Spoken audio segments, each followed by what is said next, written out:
Hello. In this video, I would like to talk about the future of World of Warcraft. Since Classic TBC is coming to a close and Wrath Classic is coming up soon, many people have been giving their feedback on how the Classic experience has been so far and what they want to see going forward. Blizzard has also asked the community on several different occasions on what the community wants, but there is a little bit of a problem. The problem is that the community, in general, isn't very smart because they're not developers, and neither is Blizzard because most of their senior developers quit several years ago.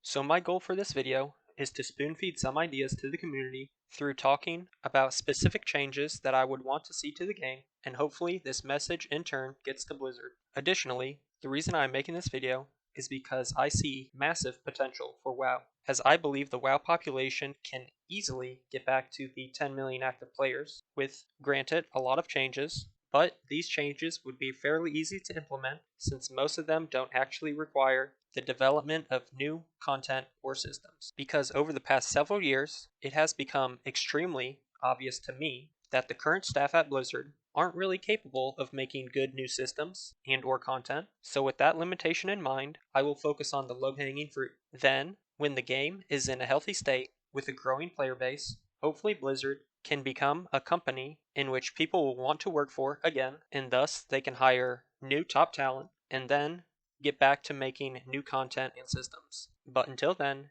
you will get my ideas. The first thing I will talk about in this presentation are the facts that I see. The first fact being current employees at Warcraft struggle tremendously to make new systems or stories. This should be fairly obvious to anyone that has been following the past two retail expansions. The next fact is that Warcraft's budget and talent pool have been shrinking due to historical poor performance and management. Again, this should be fairly obvious to everyone in that since Blizzard and the Warcraft team have been part of several scandals over the past several years and are located in California, which is suffering additional problems, many of the people that have previously worked at Blizzard and the Warcraft team have left the company for better positions.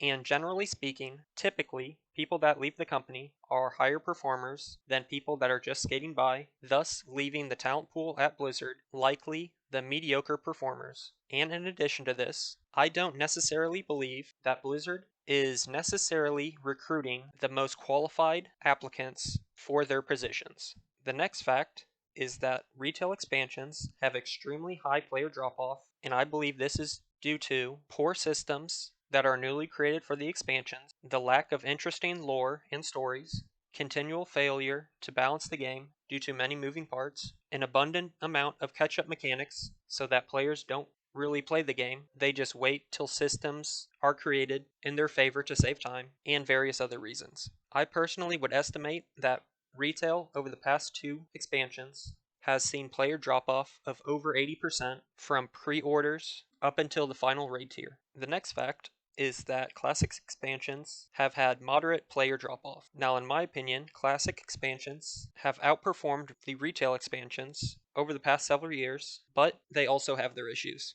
And that is that the player base in general has satisfied their nostalgia, and once this nostalgia has fallen off, they see the game as it truly is, which isn't necessarily a bad thing, but it is a game that was created over a dozen years ago, thus it is flawed in many aspects, such as unpolished systems that have stayed unchanged over the past dozen years and have not been tweaked to make the game more fun or smooth to play. In addition, many parts of the game have horrendous balance, and I will get to some other issues that arise in these Classic expansions later. The next fact is that players want consistent content updates using core familiar game systems and lore. Now this again is another miss for retail, as over the past 2 years or so, Shadowlands has received extremely little content due to various reasons, but that doesn't change the fact that retail in general is not receiving content updates. In addition to this, retail expansions always have new systems that aren't tested on release and typically get slowly better over the expansion and are at a playable state in the 0.3 patch, thus leading to these core systems not being very fun throughout the entire expansion or in only the last few months. This is obviously an issue and can be easily fixed by not coming up with new systems and by just adjusting systems that are already in the game to take away the unfun parts of them. In addition, while it is not a massive factor for most people, the lore of the game and the story that is telling is somewhat important. In general, classic expansions, along with their nostalgia, hold up in the modern age because of their lore, because people want to go back and defeat the bosses that were first introduced to us in Warcraft 3, with the peak nostalgia and lore being with Arthas in Wrath of the Lich King. So in my opinion, if you were to improve the game, you would have to select an expansion or several expansions to improve, since it isn't feasible to go back and fix every expansion. So in my opinion, you should select the expansions that have nostalgia and lore attached to them. The next fact is that there is an extremely wide skill gap between potential players. This skill gap goes from the literally handicapped people that play the game, whether they are mentally handicapped and or have missing limbs, to the high-skilled Zoomers that are in general good at all games, or the sponsored world-first raiders that clear content nearly 100 times faster than the average player. Before I started playing classic TBC, I did not believe that this skill gap was as wide as it is, but like I have said in a previous video, the classic community in general are distinctly worse gamers than other modern titles that I have played. Thus, due to this wide skill gap, I don't necessarily believe that the game should completely forego these unskilled players, but in addition to this, it should not be designed to be easy in general. Thus, the only solution that I see is to create multiple different games for these different populations of people based on skill. I believe that the best option and the most realistic option is to just give players more choice, and that is to at least give them the three choices of a retail version of the game, a classic plus version of the game, and a classic version of the game, with an optional fourth option if it is deemed to be possible and or profitable for Blizzard, and that fourth option being a wild card of having official private servers. But first we will start with the first option. The first option of retail is much like what is currently going on in the game, where the main focus is on harder scaling content. Now I have created a video in which I suggest 60 different changes to retail, which I produced around a year ago, which makes lots of suggestions to fix and or improve the game, but you can watch that video if you're interested in those changes. But I will mainly focus on Classic and Classic Plus changes for this video. And when I say retail should be hard comparatively to the others, I'm talking about a scaling difficulty for raiding, at least, in which mythic boss kills take 20 to 80 pulls. Currently, mythic bosses that are released and killed by world first raiders and are unnerfed are not actually killed by pretty much any of the player base. Only until these bosses are nerfed will more than a few dozen guilds kill them.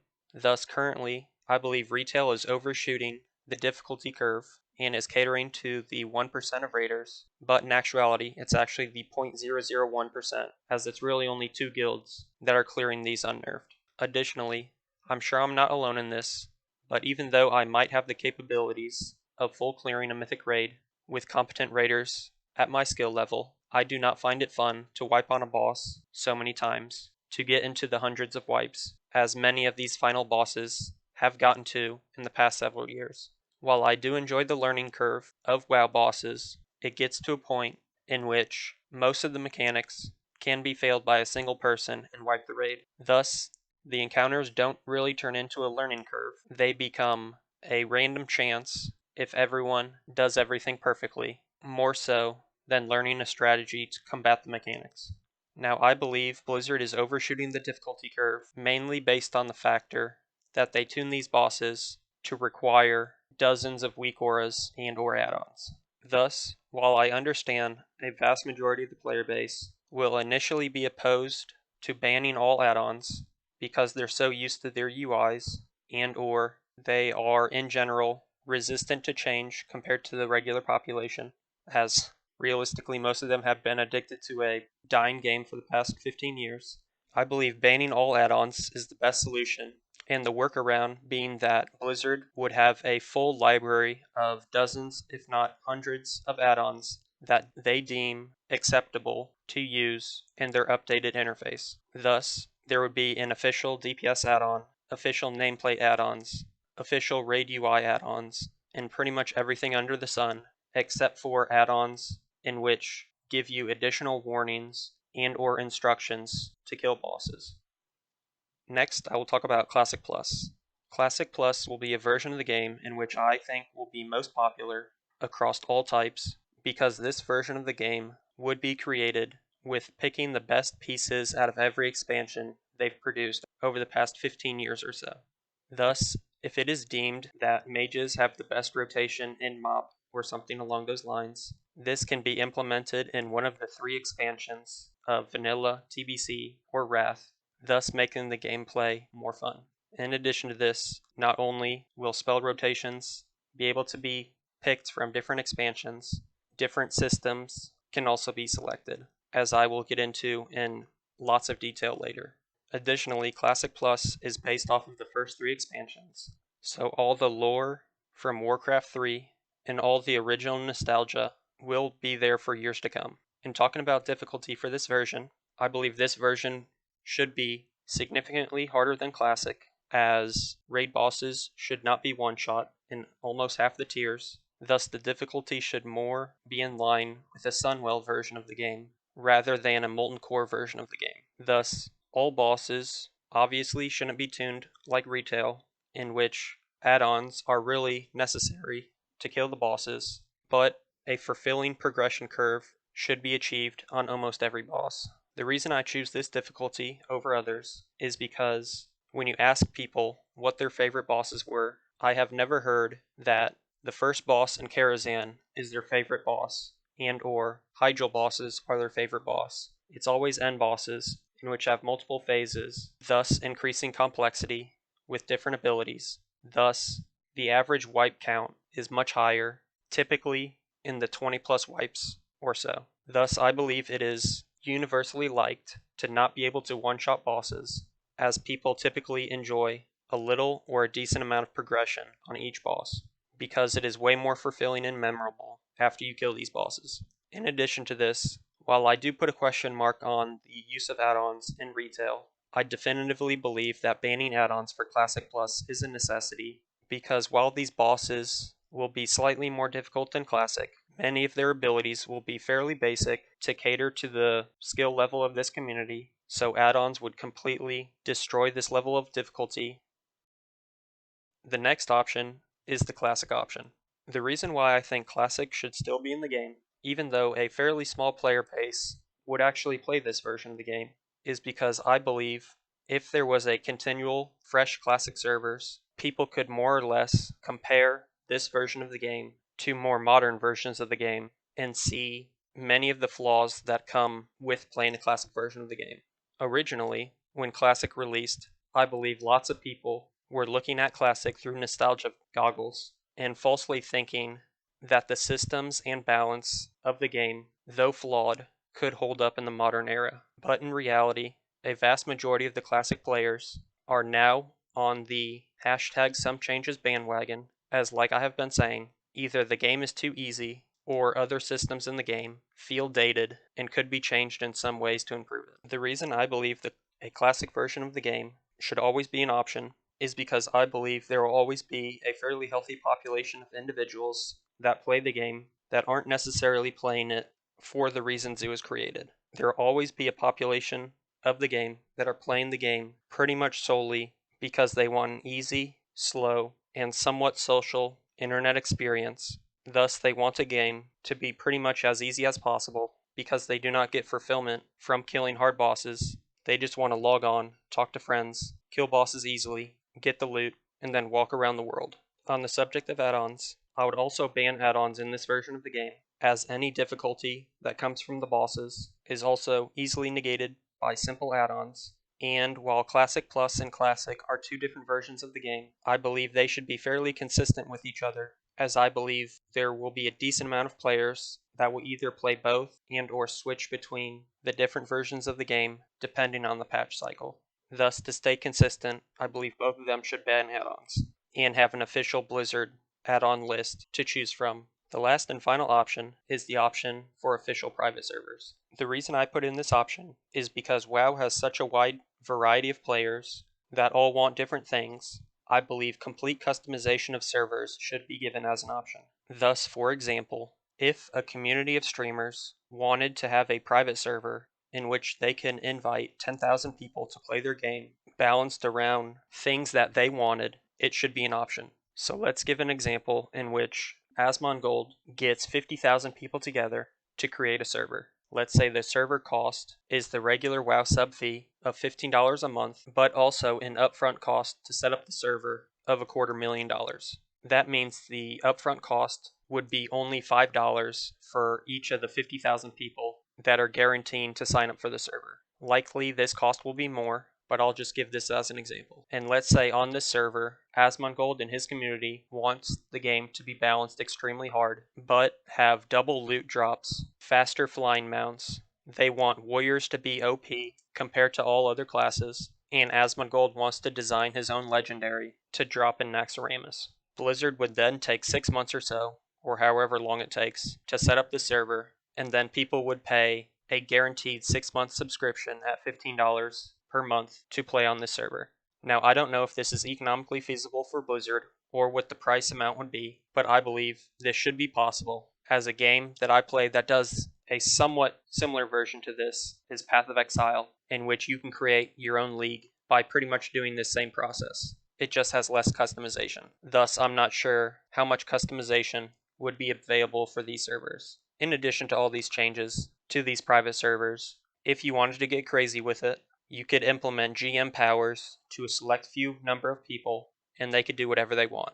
So let's say Asmongold has GM powers on this server. He could teleport to any location he wants. He could spawn any mob in the game that he wants. He could teleport players if he wanted to. He could instantly kill players if he wanted to, and all the powers GMs have. I believe this would make the game extremely interesting, as you could hold specific events in which you spawn different mobs, and or you can have different games, like hide and go seek or something along those lines. Now at the bottom I put a schedule of releases in which I think would be best if these 4 options were implemented, or at least the first 3 options.